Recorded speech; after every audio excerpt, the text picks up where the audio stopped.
List میں اوپر ہے، اسامہ بن لادن وہ اہل حدیث تھا، تو ان کے اس مذہبی مسلکی کارڈ کو کوئی تسلیم نہیں کر رہا۔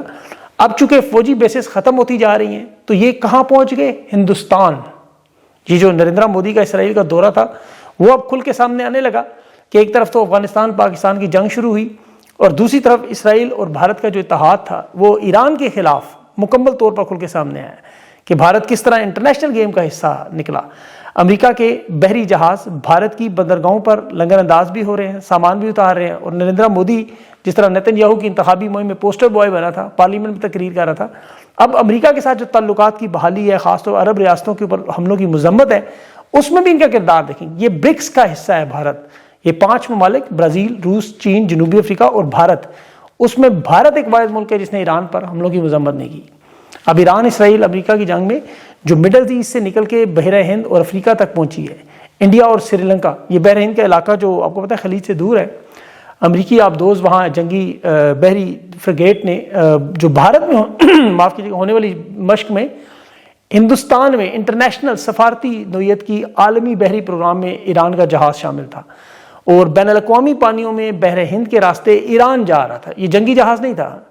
اس پر حملہ کر کے اس کے 148 لوگ جو وہ بھی لاپتہ ہیں، 32 انہوں نے بچا لیے ہیں، لیکن وہ بچائے سری لنکا نے۔ بھارت اس میں شامل ہو چکا ہے کیونکہ 2026 کی ان مشقوں میں بلانے والا ایران کو بھارت تھا۔ تو یہ اس صورتحال میں ہوا جہاں امریکہ نے اپنی فوجی رسد کے لیے اب بھارتی بندرگاہوں پر انحصار کے لیے مدد مانگی، اور دوسری طرف بھارت کی آپ کو پتہ ہے کوشش تھی کہ وہ ایران پاکستان کی جنگ شروع کروائے، لیکن نریندر مودی کے اسرائیل دورے کے بعد بھارت اب خود اس پہ شامل ہو گیا۔ اس کی وجہ کیا ہے؟ تیل کی سپلائی کے لیے متبادل راستے، جیسے پاکستان سعودی عرب کی آرامکو اور عرب امارات کی کمپنی کے ساتھ بحیرہ روم سے آپ کو پتہ ہے تیل کی ترسیل کر رہا ہے، ترکی کا راستہ بند ہے، اب بحر اوقیانوس کے راستے سے یہ تیل کے جہاز جو ہے وہ لا رہے ہیں، اور بھارت کو بھی ایک ممکنہ متبادل کے طور پر دیکھا جا رہا ہے۔ یہ جو سری لنکا پہ جو حملہ ہوا یہ بھارت کے لیے بہت بڑا مسئلہ بنے گا، کیونکہ یہ براہ راست دھوکہ دہی ہوئی ہے، انٹرنیشنل نیوی کی مشق میں ایک جہاز کو بلا کے نشانہ بنانا۔ اب دیکھیں میں آپ کو اس وی لاگ میں ایک چیز بڑی اہم سمجھاتا ہوں، ورلڈ آرڈر کا یہ کھیل کیا ہے۔ یہ جو تیسری عالمی جنگ کے پلیئرز اکٹھے ہوئے ہیں، یہ دنیا کے اتحاد بنا کے توڑ کے ان کا جو منصوبہ ہے جو ابھی تک ناکام نظر آ رہا ہے، یہ منصوبہ ہے کیا؟ آپ کو تھوڑا سمجھنا پڑے گا، تانے بانے جوڑنے پڑیں گی، کڑیوں سے کڑیاں جوڑیں۔ ایران پر حملہ تو آپ کے سامنے ہے، نیتن یاہو کا 40 سالہ پرانا خواب۔ امریکہ کی 40 سال کی تاریخ میں ٹرمپ جیسا صدر نیتن یاہو کو نہیں ملا، جو امریکہ کی پرائی جنگ میں جا کے شامل ہو گیا، جو خود امریکی سینیٹرز کے بیانات۔ عرب ممالک میں باقاعدہ طور پر ترکی، مصر اور پاکستان نے عرب ممالک کو مشورہ دیا کہ آپ اس جنگ میں حملہ کرنے کا جواب دینے کا سوچیے گا بھی نہیں، کیونکہ یہ صورتحال پھر بڑی خطرناک ہو جائے گی۔ اور اصل مسئلہ بھی یہی تھا، امریکہ چاہتا تھا کہ عرب ممالک اس کے ساتھ جڑ جائیں۔ آپ آج جو امریکی وزیر دفاع ہے اس کی پریس کانفرنس دیکھیں کہ 4 ہفتے جنگ، 8 ہفتے جنگ، اور کوئی پتہ نہیں کتنا عرصہ۔ صحافی سے پوچھ رہے تھے یہ روس چین کے اتحادی ہیں، یہ آگے بیچ میں تو کیا کرو گے؟ تو وہ وہاں اتنے پریشان تھا اس کا وزیر دفاع، اس نے کہا یہ ابھی فی الحال ہماری سوچ نہیں ہے، یہ ان کی اکٹھی بریفنگ تھی، اور اس میں انہوں نے پہلے دعوے کیے جی کہ ہم 1 ہفتے میں جنگ ختم کر دیں گے، پھر کہا نہیں 4 ہفتے، پھر کہا جی 8 ہفتے، پھر ایک طرف کہا جی ہمارے پاس تو اسلحے کا انبار لگا ہوا ہے، اور پھر کہہ رہے تھے جی ہماری اسلحہ ساز فیکٹریاں دھڑا دھڑ اسلحہ بھی بنا رہی ہیں۔ ایک طرف کہہ رہے ہیں امریکہ جیت چکا ہے کیونکہ ہم نے ساری لیڈرشپ کی شہادتیں کر دی ہیں، دوسرے کہہ رہے ہیں نہیں ایران ابھی کھڑا ہے، ہم مزید حملے کریں گے، ہم ایران کے اندر جائیں گے، زمینی فوج اتاریں گے، اور 15% ایران کے حملے کامیاب ہوئے، کوئی کہہ رہا ہے 23% ہو رہے، دونوں مان رہے ہیں اس بات کو۔ ایران کے جہاز کو دھوکے سے پانی میں بلا کے وہ جو بحر ہند میں وہاں جو انہوں نے کیا وہ بھی اب میں نے آپ کو بتایا، مطلب ہر حال تک یہ چلے جا چکے ہیں۔ 1000 سے زیادہ ایرانی شہید ہو چکے ہیں اب تک، امریکہ کے 6 فوجیوں کی وہ تسلیم انہوں نے کیا ہے، 5 زخمی ہیں، 9 بحری جہاز اس کے ایران کے انہوں نے نیوی کے نشانہ بنائے، 49 لیڈرشپ کو شہید کیا، 13 مقامات میں تہران میں انہوں نے بمباری کی آج، اور 12 مختلف شہروں میں حملوں کی تصدیق کی ہے۔ اب جنگ امریکہ کے کنٹرول سے نکل چکی ہے۔ یہ سعودی عرب اور عرب امارات کی آپ کو پتا ہے پراکسی وار بہت بڑی تھی اس پورے خطے میں، ان کی حمایت یافتہ پراکسیز ہیں، اب وہ بھی دوبارہ جنگ میں آ چکی ہے۔ مثال کے طور پر ایتھیوپیا اور سوڈان یہ اب ایک دوسرے پر حملے کر رہے ہیں، ابھی آپ دیکھیں گے وہاں صومالیہ میں بھی شروع ہو جائے گا معاملہ۔ اور پاکستان کے معاملے میں تو دیکھیں افغانستان پر باقاعدہ جہاد کا علماء کہہ رہے ہیں کہ یہ اللہ کی فوج ہے، امام مہدی کا لشکر ہے، حافظ طاہر اشرفی اور مفتی عبدالرحیم یہ پریس کانفرنس میں اعلان کر رہے ہیں۔ ایک طرف ڈونلڈ ٹرمپ جسے انہوں نے نوبل انعام کے لیے نامزد کیا کہ جنگیں بند کروائے گا، وہ پوری دنیا میں جنگیں اس وقت شروع کروا چکے ہیں. 3 سال یا 10 مہینے سے زیادہ آپ دیکھیں, اس کو ریورس انجینئرنگ کریں, یعنی دوبارہ پیچھے سے ریوائنڈ کریں, پاکستان افغانستان کی جنگ سے شروع کریں, جہاں ابھی جہاد قرار دیا جا رہا ہے ایک مسلمان ملک پر, سپریم لیڈر کو ہٹانے اور نئی حکومت بنانے کی کوشش, بگرام ایئر بیس پہ قبضہ کرنے کی. اور یہ معاملہ پاکستان میں آپ کو پتہ ہے 6واں دن ہے. اس کے 2 دن میں ایران کے مذاکرات ناکام ہوئے, اسرائیل نے ناکام کیے, اور امریکہ کی مداخلت سے حملہ ہوا. اس میں آج 5واں دن ہے. ایران پر انہوں نے بمباری کی, رجیم چینج کی کوشش کی, لیکن ان کے جو اصل مقاصد ہے وہ کیا ہیں؟ ایک طرف دنیا میں حکمرانی اور وسائل, جہاں تیل, گیس, قیمتی معدنیات, وہاں قبضہ, وہاں حکومتیں اپنی انسٹال کرنا, اسرائیل کے لیے گریٹر اسرائیل بنانا. امریکہ اپنا پورا ورلڈ آرڈر جو قائم کرنا چاہتا ہے, یہ جو ایران میں لگی ہوئی جنگ ہے جو مڈل ایسٹ سے ہندوستان پہنچ چکی ہے, یہ اسی کا تسلسل ہے. اور اس کی شروعات میں آپ پاکستان سے دیکھیں, خان کی حکومت جب گرائی یوکرین روس کے دوران, جنرل باجوہ کے سائفر کے ذریعے عمران خان پہ بے بنیاد مقدمات بنائے, اغوا کیا, قید کیا, پاکستان میں عدم استحکام لائے اور جنرل عاصم منیر کی حکومت انسٹال کی. اس دوران انڈیا کی جنگ کروا کے انہیں فیلڈ مارشل بنا دیا, مطلق العنان رہنما, یعنی پاکستان فتح ہو گیا. اب گریٹر اسرائیل کی رکاوٹ میں صرف ایران رہ گیا.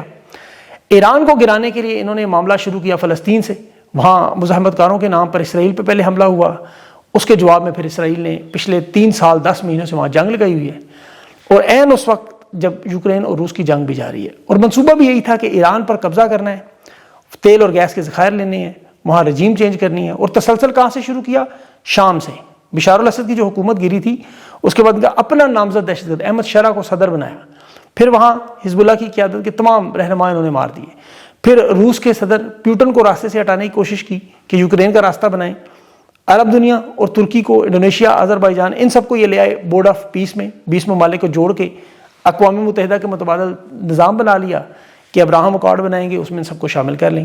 ایک طرف عرب دنیا کا پیسہ ہوگا, امریکہ کی طاقت ہوگی, ساری دنیا میں راج ہوگا. لیکن ایک سوچ انسان کی, ایک اللہ کی. دیکھیں ہوا کیا, مڈل ایسٹ کے یہ جو بورڈ آف پیس میں 2 ملک اسرائیل اور امریکہ, اور ان کے ساتھ عرب امارات, بحرین, قطر اور کسی حد تک سعودی عرب اور ایران پر انہوں نے حملہ کیا. اس کے جواب میں عوام کی اعتماد اور ہمدردیاں چلی گئی ایران کے ساتھ. جو 20 ممالک تھے اس میں نہ نیٹو شامل ہوا نہ یورپ شامل ہوا, وہ مدد نہیں مل سکی.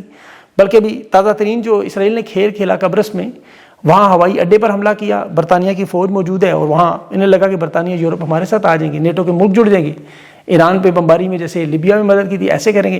برطانیہ, اسپین, اٹلی, نیٹو نے انکار کر دیا, وہ الگ ہو گئے.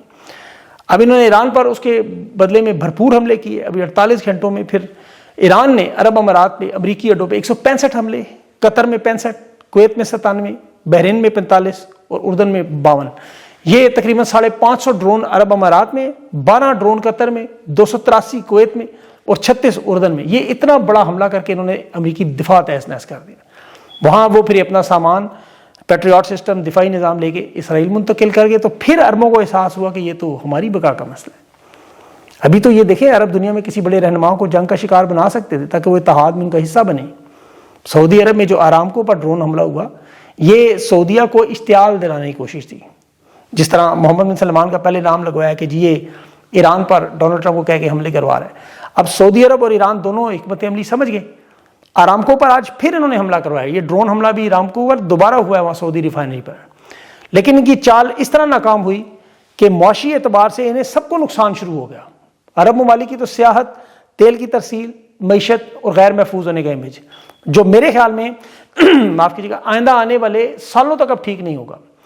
آج آپ دبئی کی صرف سٹاک مارکیٹ دیکھیں جس طرح کریش ہوئی, اور دبئی کو ایک دن میں 15 ارب ڈالر کا نقصان ہوا. سعودی سٹاک مارکیٹ وہ دنیا کی سب سے بڑی ویلیو رکھنے والی مارکیٹ ہے, 2 خرب ڈالر کے قریب. انہیں بھی 300 ارب ڈالر کا نقصان ہوا, بہت بڑا نقصان ہے.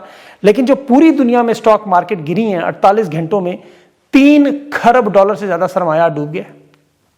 اور یہ امریکہ کو سب سے بڑا جھٹکا 1.7 خرب ڈالر کا لگا ہے.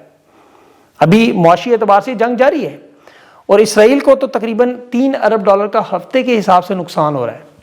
تو ابھی تک ان کے حالات جو ہیں وہ قابو میں نہیں ہیں. اب پاکستان میں کیا ہے دیکھیں, فروری کے مہینے میں ہماری سٹاک مارکیٹ گری, اور یہ جو جنگ شروع ہوئی اس کے نتیجے میں 7 ارب ڈالر کا پاکستان کو نقصان ہوا.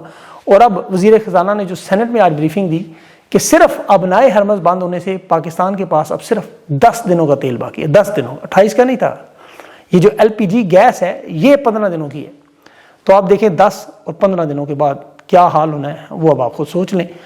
افغانستان میں انہوں نے لگائی ہوئی جنگ، دونوں طرف سے بمباری بھی جاری ہے، اور یہاں روٹی کے لالے پڑ جائیں گے، خدا نخواستہ قید جیسی صورتحال پیدا ہو سکتی ہے، کیونکہ یہاں پر جو مسلط ڈونلڈ ٹرمپ کی لگائی ہوئی حکومت ہے وہ کسی صورت میں پاکستان کا نہیں سوچ رہی، کسی صورت میں نہیں۔ ان کی نظر صرف اور صرف اپنے اقتدار پہ، یہ بجائے قوم کو اکٹھا کرتے، سیاسی استحکام لاتے، یہ افغانستان کی جنگ میں کود پڑے۔ اور ایران کی جنگ کی وجہ سے دیکھیں اس کی کوریج نہیں ہو رہی، وہاں بڑی شدید ترین جھڑپیں ہوئی ہیں، اس جنگ کو آج 6واں دن ہے۔